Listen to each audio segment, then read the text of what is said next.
What's up, everyone? How you going? It's around, I think, let's see. It's 11:30 Eastern Time. Let's talk about what happened today. So today is Thursday, August 17th, 2015. Trades I placed. Well, I have a 45.15, 45.10 credit spread on the Nasdaq. What does that mean? How much did I make? So that means I sold the 45.15 put. I had a bullish stance on the index, so I sold a 45.15 put and bought a 45.10 put to hedge my exposure to $5,000 risk.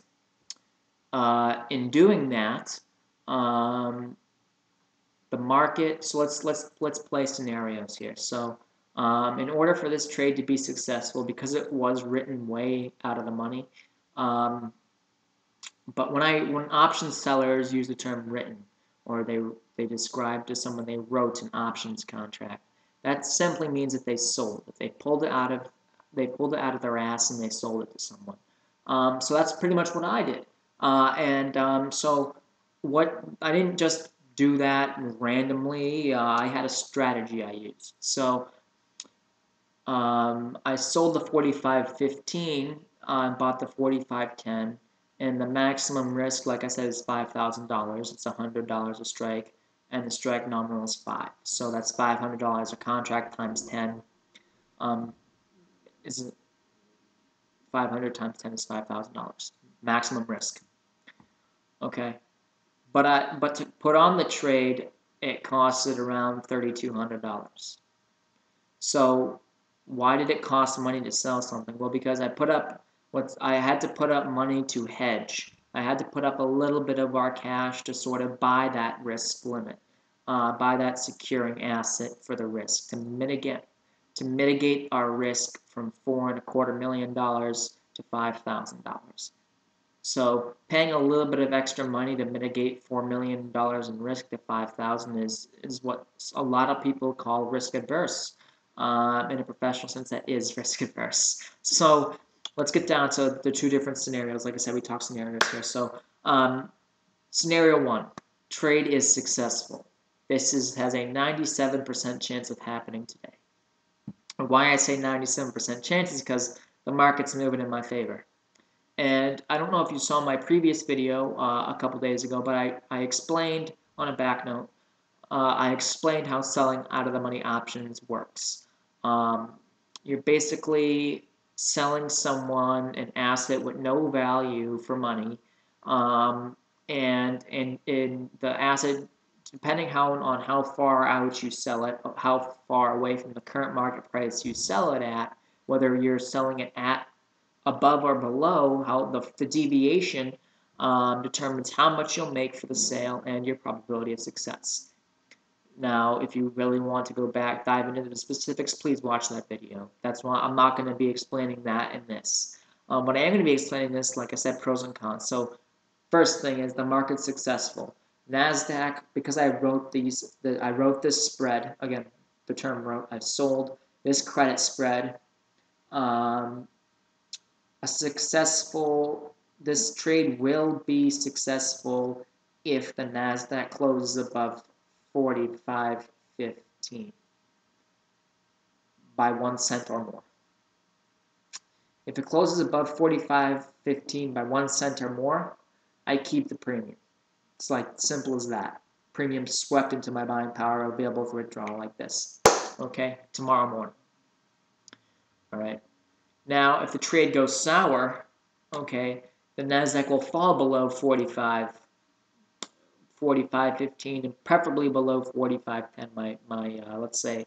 Let's say for purposes, worst case scenario, it falls to 4,500. The most I'll lose is $5,000. Okay, so I paid. Okay, so account value today started at around 12.4K. I paid 3.9K for that, like I said, that hedge. Account value at around 8 or 9K right now. buying power, cash at 14. Well, why is the cash at 14 and buying power at 19? Because like I said, I took in that premium. I wrote it 30 points out and made $1,600 in cash.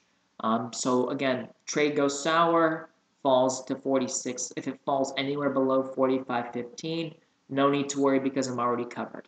My risk is automatically the difference in the strikes, which, like I said, is $5,000. So again, consistent income. Okay, this is specifically how you make consistent income on Wall Street. I don't care if anyone tells you different. I am a professional. I am telling you this. I am telling you this is how it works. Because I do it. I do it every week. I do it every day. I'm mostly every week. I don't have time every day to be putting on these different spreads. But I had an account. My partner's and I's account. My partner and I account. Our account entity started with $1,500 in the beginning of August. It's now the 17th of August, okay? Am I correct? It's the 17th of August? It's the 13th of August. It's the 13th of August, okay? Sorry, not the 17th, it's the 13th. All right. $1,500 on the first. We're now flying at 14 and a quarter thousand. So like I said, in 13 days, you made about 13. That's about $1,000 a day. Consistent cash premium up front. Now, if you're sitting at your job right now and you're thinking, well, that's a total lie, then continue to make what you're making. Continue to make minimum wage at your job and complain about your salary. Complain about how your girlfriend thinks you're a bum because you work too hard to make minimum wage.